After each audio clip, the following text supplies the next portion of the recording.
Hello and good morning. How are you doing today? Good. How are you? Absolutely fantastic. I got to tell you, I know we're not supposed to judge a book by its cover, but this cover is stunning. It is stunning. It just says so much. And then my life with ordinary people who happen to be famous. If that doesn't say it all right there. Wow, I'm gonna love this interview, I think. But you've done so much. It's almost like you always gave yourself permission to say yes. You never stood off in the background going, nah, I don't think so. But it's always been yes. Well, I mean, you have to be out there. You have to try where you can. There's so many things being ignored, and you have to fight for every right that you've won and to help charity-wise. And, yeah. So, I mean, the cover says, here I am, and this is who I am. Yeah. You know what's really interesting about this is that I want to be the guy that can read the book from page 1 all the way to the final page. But no, I'm chapter jumping, and I can't be the only one that's doing that. Well, you know, it was done on purpose like that. In a sense, I had kidney transplant, and then I got sepsis, and I was in rehab for quite a while, and then I had, 4 or 5 years of different health issues, and I was reading short chapters. I was posting some of this on Instagram, but you can go to any chapter in the book and get a little bit about Doris Day and a little bit about me, and by the end of it, you can get a lot about me and still a little bit about them. So it was designed to go in no particular order. Pick up and say, oh, I really love Marlon Brando. Let me read that. Wow. Elizabeth Taylor, I wanted to get so close to her to find out if she really does have purple eyes. Did she have purple eyes? She had stunning eyes. I don't think purple. I don't know, like violet or something. Or Yeah. I don't know. Like, it's funny because somebody asked me about Paul Newman as well. It's like, yeah, I didn't really. I mean, she had beautiful, stunning eyes. Mm-hmm. Mm-hmm. To be that close, I mean, it's almost like the actors and the famous people need real people like yourself to keep them grounded. Do you feel that? Well, they're really grounded. I think what you see on screen is a part they're playing, they're rehearsed for it, and they have to be on all the time.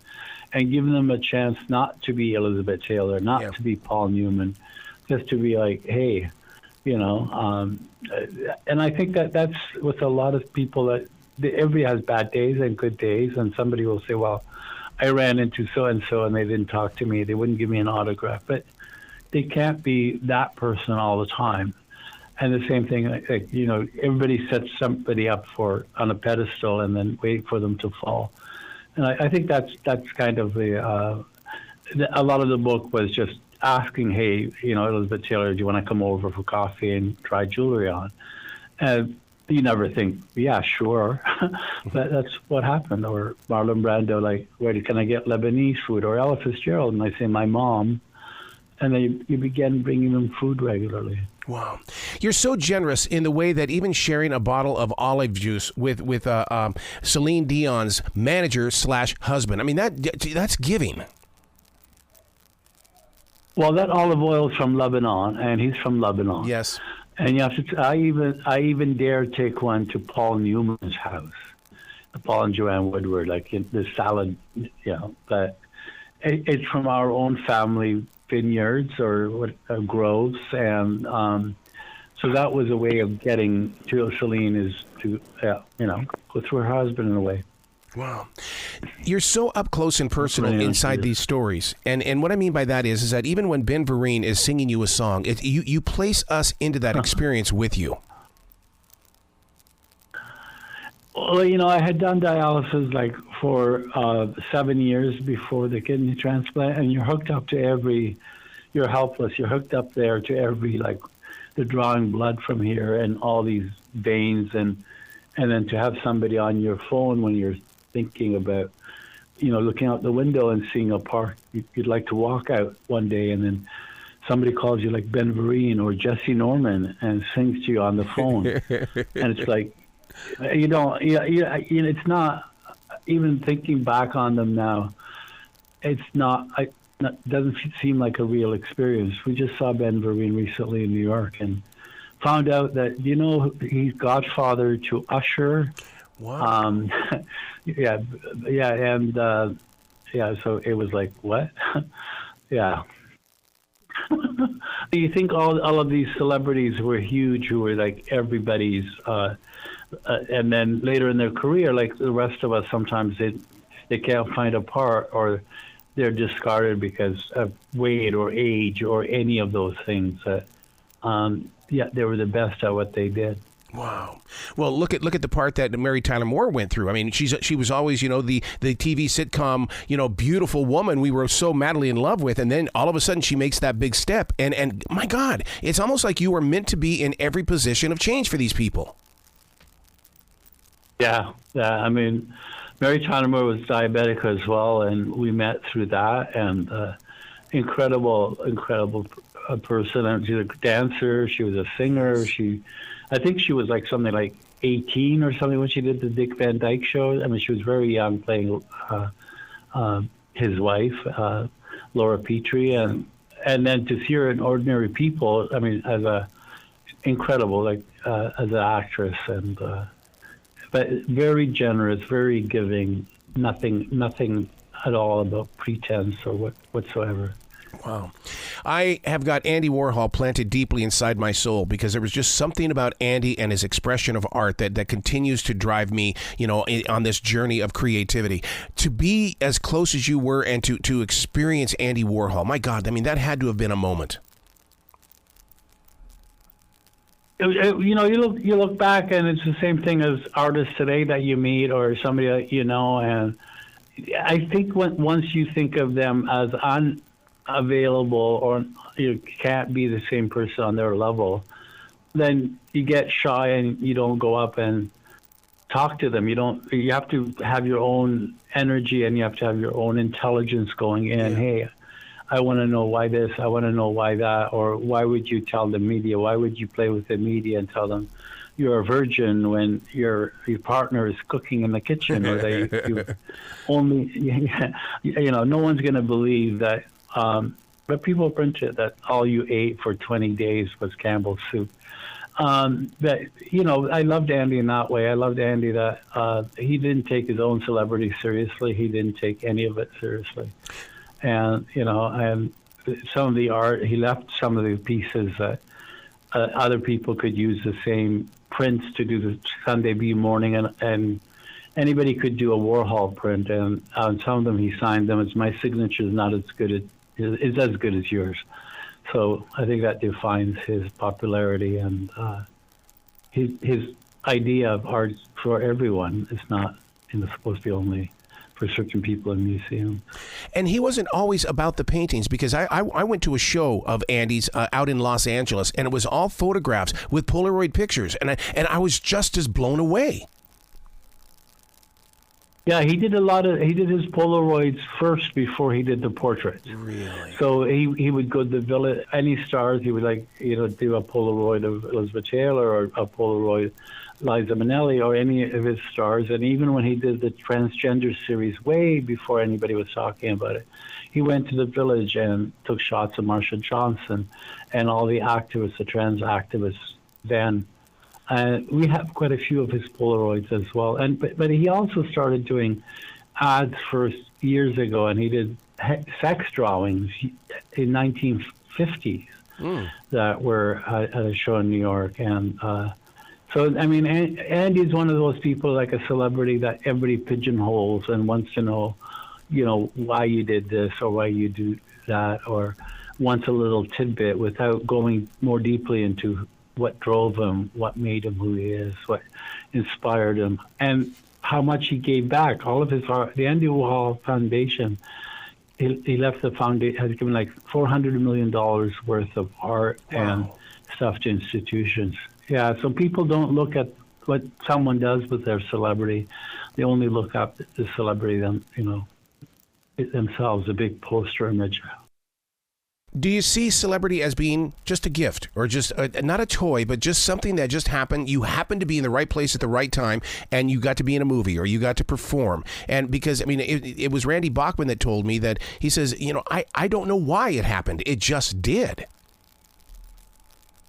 And in the art world, it's also who markets you better, who does stuff with you, who puts you up, who does a lot of those things. And there's a lot of very talented people, and defining who really is a celebrity or why. And in some cases, because I did so much fundraising, it was also how can I use them to help me out. So can I pay a tribute to Ginger Rogers for a fundraiser with the Canadian Film Centre, and people would come? Yeah, the answer was yes, and we did, and it happened. And then you get to know the celebrity themselves. And so it's a lot of those that it's not an actual kind of fixed image of somebody and what they could do or what they can't do with their voice. Yeah. And look at Jane Fonda and climate change, or look at, Elizabeth Taylor and the AIDS Foundation, and Paul Newman and Joanne Woodward and what they've done with their foundation. Mm-hmm. Elton John, David Furnish.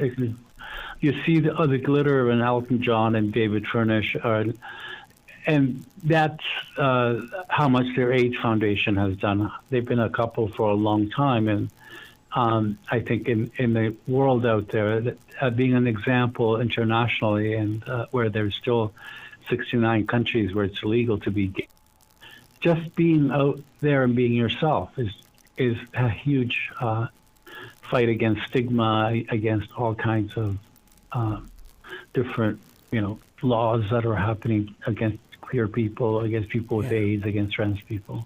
Well, it's really interesting when you bring that story up. It's now I'm taken to the Liberace story, where he was not out, he never did come out, but yet at the same time we all knew he was. Yeah, and I actually, and if he had come out, I think at that time it would have ruined his career. Wow. If I have a friend, Diane Dupuis, who was with famous people, players here, and she toured with Liberace. And the funny story she tells is that they would drive around in the South, and he would be all dressed up, and she was worried about getting gas, and people are gonna, hurt him or insult him. But all these people would run up to get his autograph because he had given them so much joy. And but being gay, I think at a certain time, people accepted it, and it wasn't all these laws around it, or there wasn't this whole movement of people saying, and whether it's coming from the Christian right or any right, religious group of Muslim or whatever, you just accepted it. And if you go back through history and they say, well, of course we knew Paul Lynde was gay, or of course, but it wasn't, so much like, let's typecast him, let's do something with him. Mm-hmm. Mm-hmm.